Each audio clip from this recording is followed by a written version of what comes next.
Namo Myoho Renge Kyo. Hi, thanks for being here. I appreciate you. And let us continue with the letter to the brothers. Nichiren begins, women are faint-hearted, and your wives have probably given up their belief. Yet you must grit your teeth and never slacken in your resolute mind and conviction. Be as fearless as Nichiren when he acted and spoke out before Hei no Simon no Jo. Although theirs was not the path to Buddhahood, the sons of Lord Wada and of the governor of Wakasaka, as well as the warriors under Masakado and Sadato, fought to the death to preserve their honor. Death comes to all, even should nothing untoward ever happen. Therefore you must never be cowardly, or you will become the object of ridicule. So, again, a reminder of who he's talking to. The brothers are both officials in the shogunate government. So they're in positions of high influence, but also in positions where they have a lot of eyes upon them and their actions, right? So he's saying, like your practice in life, remain steadfast, because otherwise the demise that you face will be public and the ridicule will be intense. So even though your wives may be vacillating as to, they're close, they're in the government. So I'll also remind you that the government is hand in hand with whatever the head religion or authority is. They're very intermingled.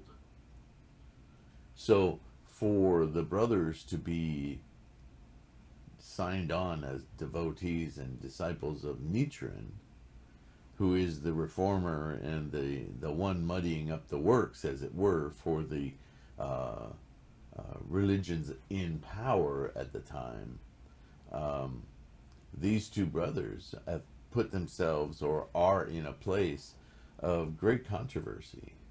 And their wives, as we're talking 13th century, their very lives are dependent upon the strength and the protection of their husbands, yeah? And so if everyone around their husbands is saying, stop doing that, that's stupid. Sorry about that. I keep forgetting to move that microphone into place. Anyway, I apologize. Anyway, so the women, they're afraid, they don't have the same courage. And so they may backslide and go do the ordinary thing that all the other good wives are doing. But Nichiren is reminding the brothers, don't let that dissuade you. Don't let your desire to be with your wife, your woman, your partner, outweigh your dedication to your own enlightenment, to Buddhahood. Stay strong, because not only will it prove out in your personal matters, in your family, but the whole world is watching you, right? All of Japan is the world at that point.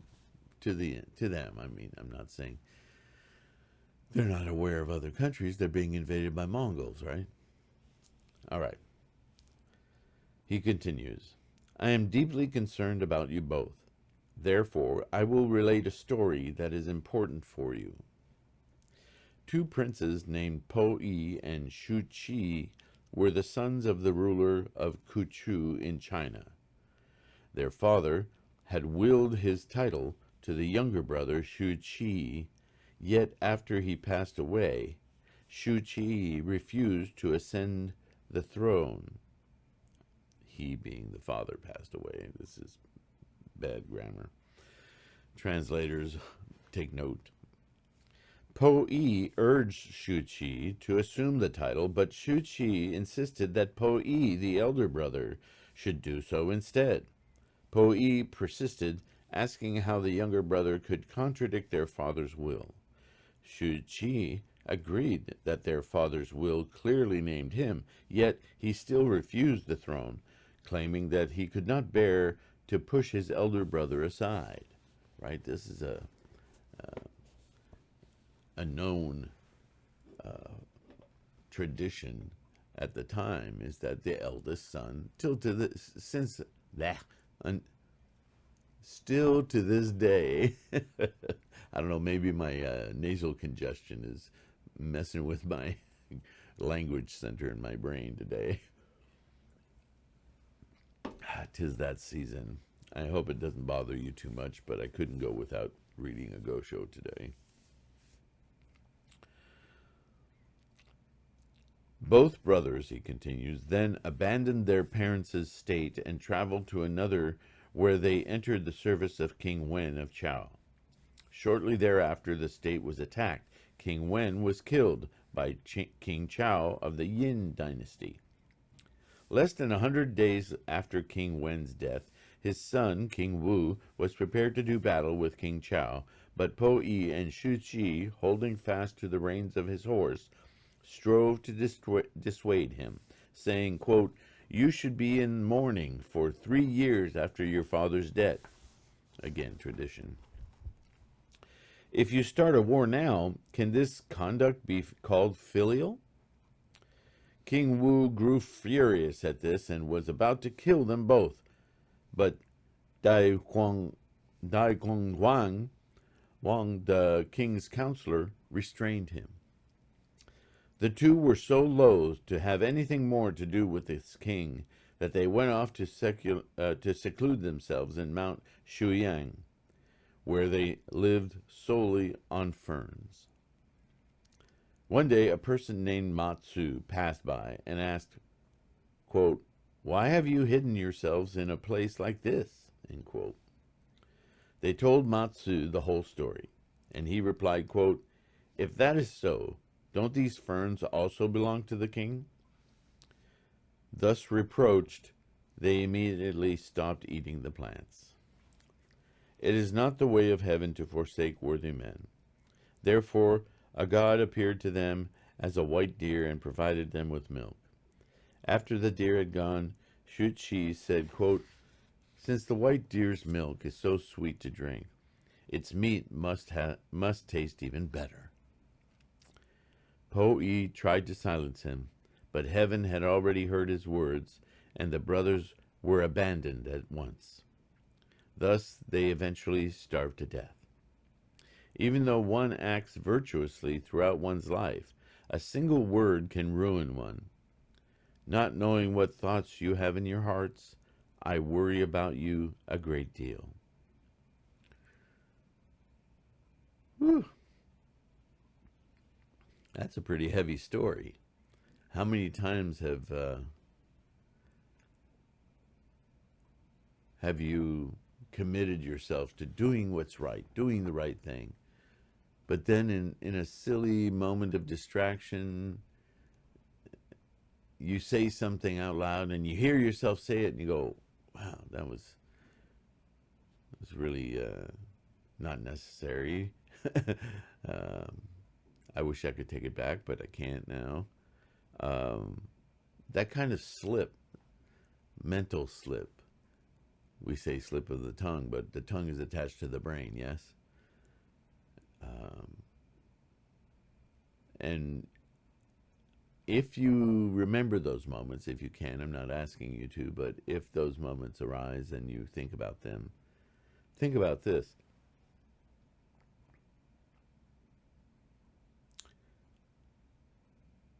You, for that moment, caved into some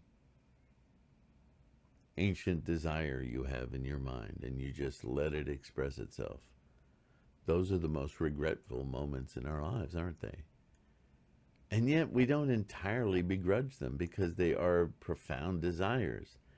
And so we wrestle with this day to day, right? This is our samsaric existence. So it's interesting to note that, because what that suggests is that when we commit, when we resolve to achieve our Buddha nature, our Buddha mind, our Buddha wisdom, if you will.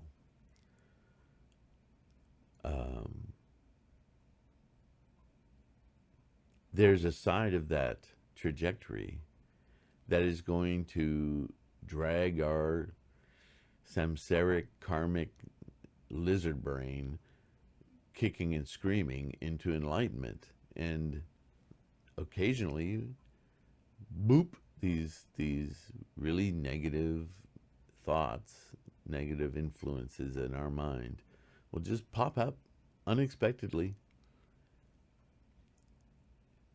And so you need to know that not only is that normal, it happens to everyone, but that as we are, and this is the import of resolve, of truly being determined to awaken to our Buddha nature and stay in that Buddha nature, stay in that condition, life condition, so that when those little burps of negative karma arise, we stop them. We acknowledge them. Ah, there it is. And we have the awakening, the power of our enlightenment to stop those thoughts from taking form, from expression, from actually making a cause. It happens in an instant, but we can all do it. That's part of being awakened to our Buddha nature, is being able to see it coming and thwart it, cease its formation. The words from the teachings, right? When the thus come one Shakyamuni was prince, his father, King Suddhodana, could not bear losing his only heir, and so would not allow him to renounce his royal station. The king kept 2,000 soldiers posted at the palace's 4 gates to prevent him from leaving. Nevertheless, the prince eventually left the palace against his father's will. In all worldly affairs, it is the son's duty to obey his parents, yet, on the path to Buddhahood, disobeying one's parents ultimately constitutes filial piety. The Contemplation on the Mind Ground Sutra explains the essence of filial piety. By renouncing one's obligations and entering the Buddhist life, one can truly repay those obligations in full. That is, in order to enter the true way, one leaves one's home against one's parents' wishes and attains Buddhahood. Then one can truly repay one's debt of gratitude to them. So again, this is a battle between tradition, earthly samsaric traditions, and the ultimate goal of life, awakening Buddhahood. It may seem contradictory, but because of the goals, the lofty clarity and compassion of Buddha mind, what you accomplish is far greater than simply earthly existence. And so, though parents may want to be protective or fearful of your leaving, or for whatever myriad complexities there are in the culture you're in, the time, even when parents send their kids off for the practice or religion or Buddhist practice, I was thinking of other things, but let's just stick to Buddhist practice. They still hold many reservations. The less that they get in the way of that, the more beneficent, the more fortunate your karma is. But it's still there, right? There's always this familial pull to keep the family as one unit. But the awakening of Buddhahood affects your generations back and forth, 7 generations, right? It reverberates through the karmic chain. So they will benefit from it. It's just for them, it's not immediate. They don't see it right away. But when you achieve it, their lives will be affected, whether they understand that or not. It's just the way energy works. Energy is, you can't say it's energy is different here or there. You can say the manifestations of agglomerations of energy take different form. That's how we're here. But energy itself is non-discriminatory. It simply is. Moving on, in worldly affairs as well, if one's parents foment a rebellion, it is one's filial duty not to follow them. This is mentioned in the classical filial piety. In the classic, there's evidently a teaching solely dedicated to filial piety, and that's what he's referencing. When the great teacher Tendai engaged in meditation on the Lotus Sutra, he saw his deceased parents seated on his lap to obstruct his practice of Buddhism. This was the work of the heavenly devil, who took the form of his father and mother in order to oppose him. Again, remember, Buddhism is about mental function, how our minds work. So, in this case, he's indicating that even Tendai, this great bodhisattva and scholar of Buddhism, when he meditated on the Lotus Sutra, would have visions of his parents trying to oppose him continuing to do so. This is all in the mind, right? And so this force, this energy of the past that wants to come up and establish conformity or take you back to some prior existence in your mind, is the formation of this obstacle. And this formation of this obstacle is given a name. And in Buddhism, it's the heavenly devil, right? Or the Dairaku Tenno Mao, the principal god, evil god of Sanshashima, right? The obstacles of practice. It has many names, but that you see this convention, it's almost entertaining, of naming that which is a fundamental samsaric influence. Going on. I've just cited the story of Po-i and Shu-chi. There is one more lesson you should learn from history. Emperor Ojin, who is now the great Bodhisattva Hachiman, was the 16th sovereign of Japan. Emperor Ojin had two sons. The first was Prince Nintoku, and the second Prince Uji. The emperor transferred his throne to the younger brother, Uji. There's that fall from tradition again.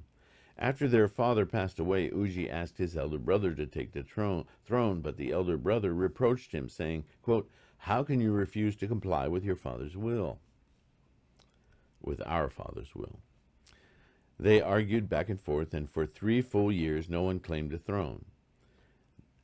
Auspiciously, 3 years is the span of grieving, right?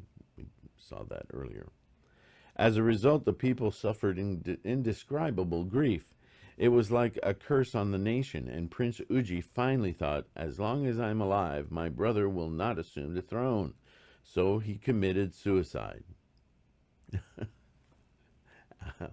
A lot of drama in this story.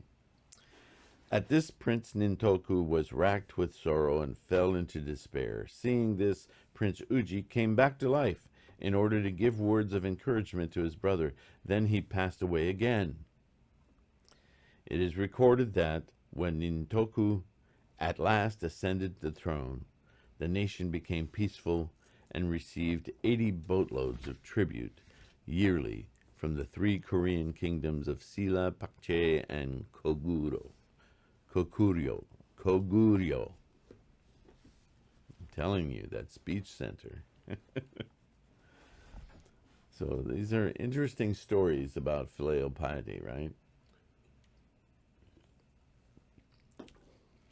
Other cases exist where the relationship between the sons of worthy rulers was not harmonious. What bonds have enabled you, two brothers, to continue on such good terms? Could you be Prince Pure Storehouse and Pure Eye Reborn, or the embodiment of Bodhisattva's Medicine King and Medicine Superior? When your father disowned Taiyu no Sakan, I expected that Hayo no Sakan would refuse to side with his brother, thereby making it even more difficult to clear up your father's doubt and have him rescind his disownment. If what the boy Tsuruyo told me is true, you two were alike in your resolve. So overjoyed was I at this unbelievable news that I wrote another letter. Could there ever be more wonderful a story than your own? The record of Western regions tells about a hermit who lived in Deer Park at Varanasi, India, in the hopes that he could master occult powers. He learned to turn tiles and pebbles into jewels and change the forms of humans and animals. But he could not get rid on the winds. Oh, he could not yet ride on the winds, and clouds or travel to the palace of the immortals. In order to accomplish these goals, he took as his assistant a man of integrity. Giving him a long sword, the hermit instructed him to stand in one corner of a practice platform and told him to hold his breath and utter not a word. If the man remained silent through the whole night until dawn, the hermit was certain to master the occult. Determined, the hermit sat in the center of the platform with another long sword in hand and chanted incantations. Making his assistant take a vow, he said, quote, "Even at the cost of your life, say nothing." The man answered, "Though I die, not a word will leave these lips." In this manner they passed the night until just as dawn was about to break, the man cried out suddenly, and the hermit immediately failed in his attempt. He reproached the man, saying, "How could you have broken your vow? This is deplorable." Repenting deeply, the man said, "I dozed off for a little while, and in a dream my previous master appeared and rebuked me. Yet I endured this, not uttering a word, for my debt of gratitude to you is much greater. My former master grew furious and threatened to behead me, but I still said nothing. Finally I was beheaded, and when I saw my own corpse proceeding on its journey from death to the next life, my sorrow was indescribable. Still, I did not speak. Eventually I was reborn in a Brahma family in southern India. The pain I felt on entering and leaving the womb was unbearable, yet I held my breath without crying. I grew up to be a young man and took a wife. My parents died. My child was born. I felt sorrow and joy, but said not a word. Living on like this, I reached my 65th year. Then my wife said to me, "If you still refuse to say anything, I will kill your beloved child." The thought flashed through my mind that I was already in the last years of my life, and that if my child were killed, I could not beget another. Feeling that I must shout, I suddenly awoke. The hermit said, "We were not strong enough. You and I have been deceived by a devil. Our task has ended in failure." Lamenting, the man of integrity said, "Because I was so weak-willed, you have failed to master the occult." The hermit regretfully replied, quote, "It is my fault for not having admonished you enough beforehand." Nonetheless, as the record states, the man was so grieved he could not fulfill his obligation to the hermit that he brooded over it and died miserably. In China, the occult evolved from Confucianism, and in India it is found among the non-Buddhist teachings. Yet it does not even approach the Hinayana teachings of the Agama Sutras, much less the connecting teaching, the specific teaching, or the perfect teaching. Therefore, how could it measure up to the Lotus Sutra? The four devils fiercely opposed the mastery of even such a shallow art as the occult.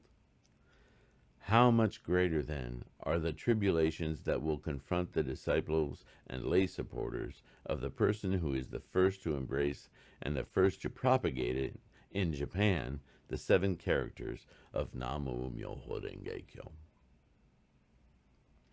the ultimate principle of the Lotus Sutra. It is impossible to imagine, let alone describe in words.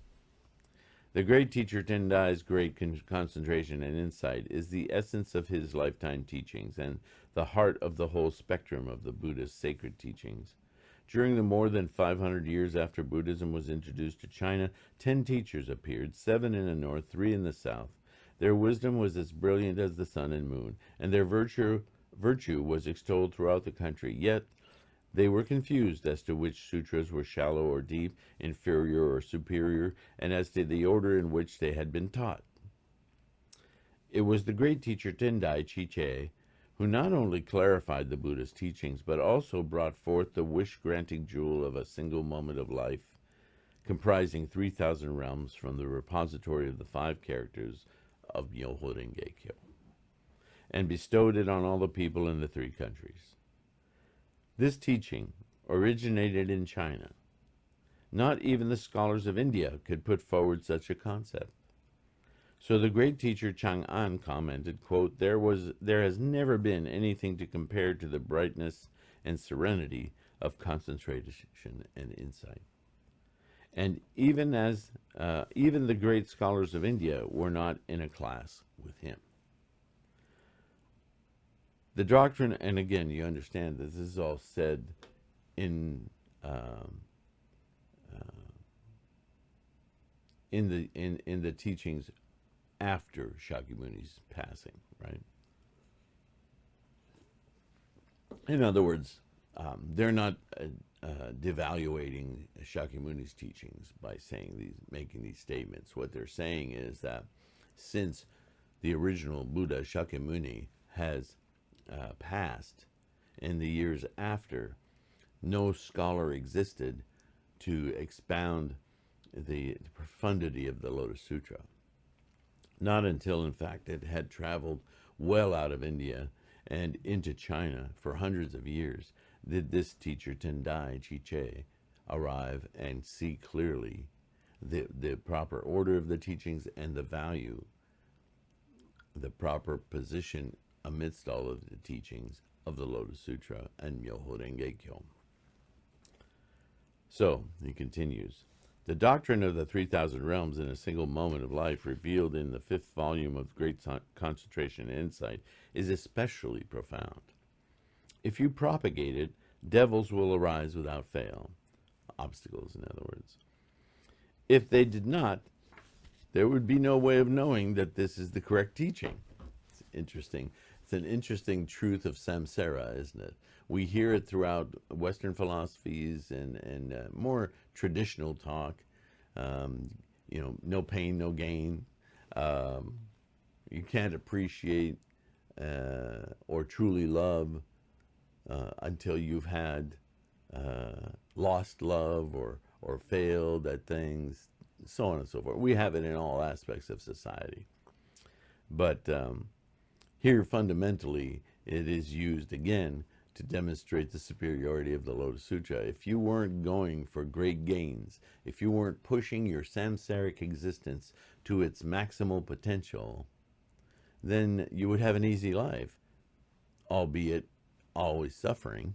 It's easy to suffer, in other words. It's almost callous, but it's used in a motivating way. It's saying, look, if you want to be miserable your whole life, you don't have to work very hard.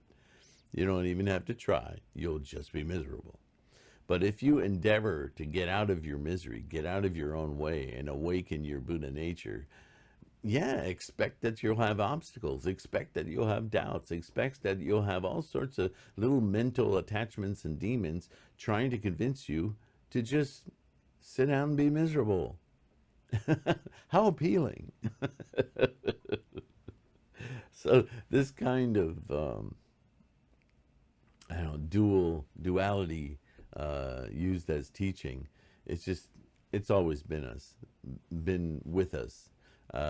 It's a function of our samsaric reality, right?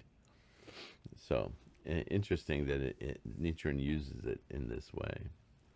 One passage from the same volume reads, quote, "As practice progresses and understanding grows, the three obstacles and four devils emerge in confusing form, vying with one another to interfere."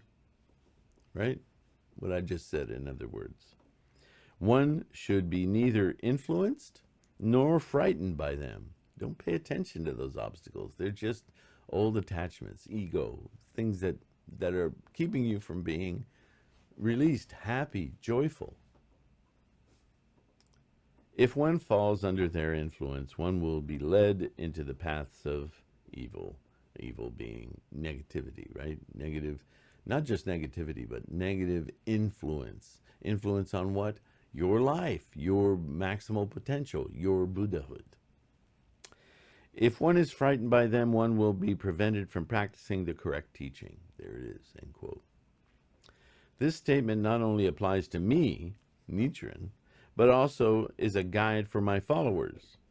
Reverently making this teaching your own and transmit it as an axiom of resolute mind and conviction for future generations. The three obstacles in this passage are the obstacle of earthly desires. What did I already say? The obstacle of karma, which is created from desire, and the obstacle of retribution, because of stupid things you may have done in the past, and I mean stupid in the relation to your Buddhahood. There'll be some residual effects that you have to counter, that you have to counter, not mentally counter, take to task. And they may establish in your environment through the same mechanism, right? You just have to deal with it, own up to it, and get through it, move past it. The obstacle of earthly desires is the impediments to one's practice that arise from greed, anger, foolishness, and the like. Right? The obstacle of karma is the hindrances presented by one's wife or children. So he's extending karma to be, your karma is in yourself, but yourself is also your environment. In Buddhism, there's not a duality there. The duality is some delusion of our samsaric reality. But in Buddhism, we recognize that our environment is ours. We are not separate from it. We are it, it is us. So because of that, our karmic existence has a world around it that agrees with that karmic energy. And if you were to have a wife or children or a boyfriend or whatever is in your environment, they are manifestations of your karma as much as they are their karma, but yours are synchronized. They're in simpatico wavelengths, right? So if you're going to think of this, if you're going to have thoughts that are obstacles, thoughts of laziness, don't get up, you can do it later, that kind of thing, that's a negative influence on your awakening, right? Well, that same little voice that comes in your head and says, let it go, is also manifest in your wife, your children, your boss, your car. All right, we don't need to talk about that right now, but your environment, right? The weather. But let's stay intimate because that's a little easier to fathom. So your wife may be the one who says, or your husband may be willing to say, don't get up, let's stay in bed a little longer. Don't practice that, it's too hard, people will hate us for it. Do what everyone else is doing, right? These are earthly desires, foolishness, not thinking the long term, thinking the short term benefit, reward, right? We have all these words, but they mean different things depending on what they're applied to. So karma, that's karma. You can see it in action around you as well as within you all the time. So Nichiren makes this very good point. And the obstacle of retribution is the hindrances caused by one's sovereign or parents. Well, that's an interesting extension of retribution there too, which, as you know, I don't like that word retribution, but it's actually the manifested effect, one of the things of the 10 factors that we recite in Gongyo, right? But that's why calling it retribution is odd, is the hindrances caused by one's sovereign or parents. You wouldn't think that they would be retribution. So that's why it's not a good word. Your parents are a manifested effect of your instantiation as a human. You came through them to manifest. Therefore, they are a manifested effect of your desire to be.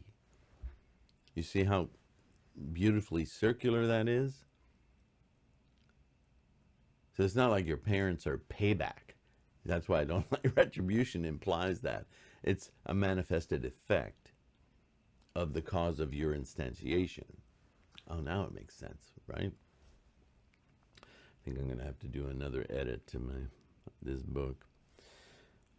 Moving on. Of the 4 devils, the workings of the devil king of the 6th heaven are of this last kind.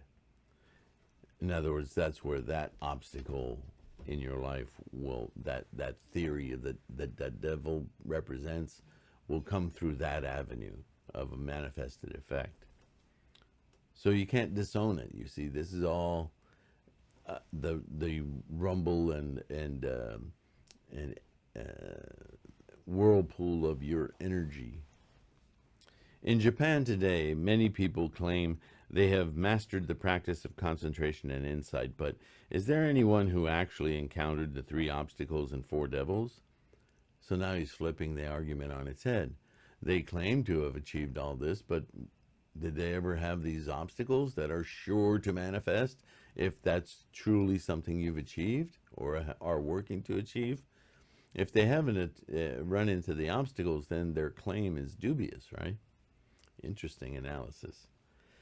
He goes on, the statement, if one falls under their influence, one will be led to the evil paths of evil, indicates not only the 3 evil paths, but also the worlds of human and heavenly beings, and in general, all of the 9 worlds. Therefore, because they're all worlds beneath Buddhahood, right? So, therefore, with the exception of the Lotus Sutra, all of the sutras, those of the Flower Garland, Agama, Correct and Equal, Wisdom Periods, and the Nirvana and the Mahabharata Sutras, will lead people toward the paths of evil. Also, with the exception of the Tendai school, the adherents of these 7 other schools are in reality wardens of hell who drive others toward the evil paths. Even in the Tendai school are found those who profess resolute mind and conviction in the Lotus Sutra, yet actually lead others toward the pre-Lotus Sutra teachings. They, too, are wardens of hell who cause people to fall into the evil paths. Now he's classifying the evil paths as anything beneath Buddhahood, right? Hell, hunger, animality, humanity, nin, tranquility, learning, realization, bodhisattva, all of them now are transgressed or converted into evil, because evil, as I keep repeating in Buddhism, is a negative influence. It keeps you from your ultimate Buddhahood. Because when you set those up as the goal, you are blinding yourself and walking right by Buddhahood. You follow? So if you have a teaching, a Lotus Sutra, that takes you directly to Buddhahood in this moment in your life, why would you follow a lesser teaching? Why would you follow, even though they're all teachings that lead you to the realization of the Lotus Sutra, if they're used that way, if the provisional earlier teachings are used specifically to get you to the Lotus Sutra, and then you practice the Lotus Sutra with that wealth of knowledge, perfect. But if along the way you decide, the Lotus Sutra, not necessary, I'm going to focus here, you are walking away, walking in the opposite direction from Buddhahood. Because now that you know that it's the goal and you walk away from it, whatever you do, now you've converted all these teachings into hell. Because you're actively denying your potential for Buddhahood right now in this life, in this moment. Do you see what he's doing? Where are we time-wise? All right, well, I guess that's enough for today. But that's a lot to consider. And it's a lot to consider in and of itself, as this Gosho and this advice to the two brothers, again, in their turmoil over their father being so vehemently against what they're doing and staying in line with the prevailing government religious authority that claims the pure word school as superior to the Lotus.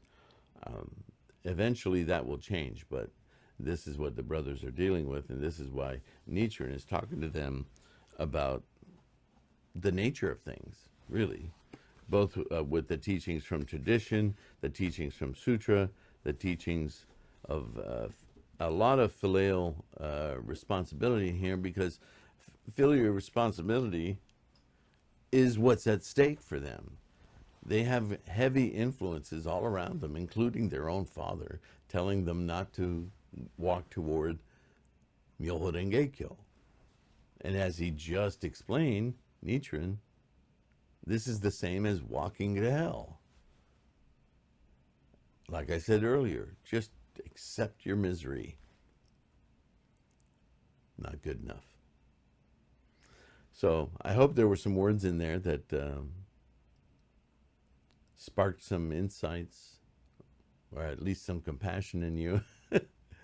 I always feel energized after I read some of this scholarship, whether it's Gosho or other sutras. It's almost like a little air pump is pumping up the air mattress of my brain, because I'm full of air.